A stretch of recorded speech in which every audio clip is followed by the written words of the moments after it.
Students of 9th standards in geometry. Today we will see question number 6 in front of you. Textbook might be there. Open page number 8. Question number 6 is there. Figure is given to you. Line is given to you. On that some points are given to you. State the point. First question. State the points which are equidistant from point B. Like this question is there. Coordinate of B is 2 here. If you see, to the left of B is point A and to the right of right of B is C, which is equidistant from point B. In the same way, to the left side is P and to the right side is D.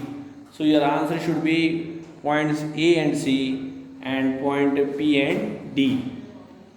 Question number 2, write a pair of points equidistant from point Q told. So you can write their answer point U and L and point R and P in this way. Then find the distance of UV in this way they have told. Distance of UV, for this what you have to do, coordinate of UV is what? So you have to check. Every point has the name, so -1, -2, -3, -4, -5. U's coordinate is -5. Here you can write -5, and V's coordinate is 1, 2, 3, 4, 5. So this is bigger one. So 5 minus in bracket -5, 5 plus 5 you will get 10. If not, then check the spaces from point U to V in this way also. But the board will ask the procedure, so we have to show this solution. Then distance from P to C told. Coordinate of P is -2 and coordinate of C is 4. So distance of P to C is equal to 4 minus in -2, 4 plus 2, you will get 6. Then comes distance of VB. Distance of VB.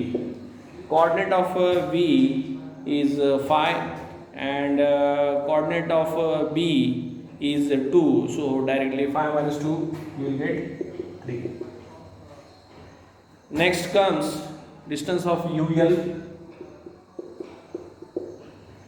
Coordinate of U is -5 and L we have -3.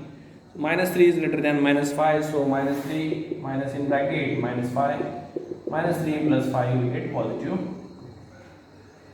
So this we have solved practice set 1.2.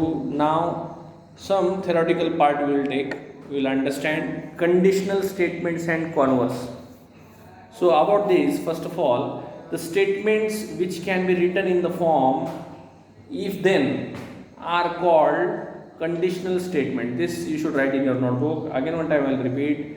The statements which can be written in the if then form are called conditional statements. In that, the part of the statement following if is called the antecedent and the part following then is called a consequent. This keep in your mind. This is very important statement in MCQ. In this MCQ part they will definitely ask about this, what is antecedent and what is consequent. So again one time I will repeat, the part of the statement following if is called the antecedent and the part following then is called the consequent. So for example, it is given the diagonal of a rhombus are perpendicular of each other, perpendicular bisectors of each other. So how will write in condition form? If the given quadrilateral is a rhombus, then the diagonals are perpendicular bisectors of each other. Now the statement which is following if like the given quadrilateral is a rhombus is called antecedent, and then the part which is following then like its diagonals are perpendicular bisectors of each other, it is called as consequent. So this you should understand, what is antecedent and what is consequent. About this again it is given, if the antecedent and consequent in a given conditional statement are interchanged, the resulting statement is called converse of the given statements. Like what I want to say is, if a given condition is there, given statement is given, okay, if it is where first we will use as antecedent and then consequent, but if it is reverse, first it is given consequent and then afterwards antecedent, then it is called as converse.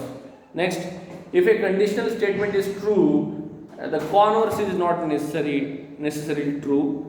Study the following. See how condition is there, how condition changes. Conditional statement is what? If a quadrilateral is a rhombus, then its diagonals are perpendicular bisectors of each other, and its converse, if the diagonals of a quadrilateral are perpendicular bisectors of each other, then it is a rhombus. These all examples are given on page number 9 and 8. You should read thoroughly, understand it, and then I will take the next part. Okay, this you should write in your notebook, all the definition, and tomorrow we will see about the proof. Thank you very much.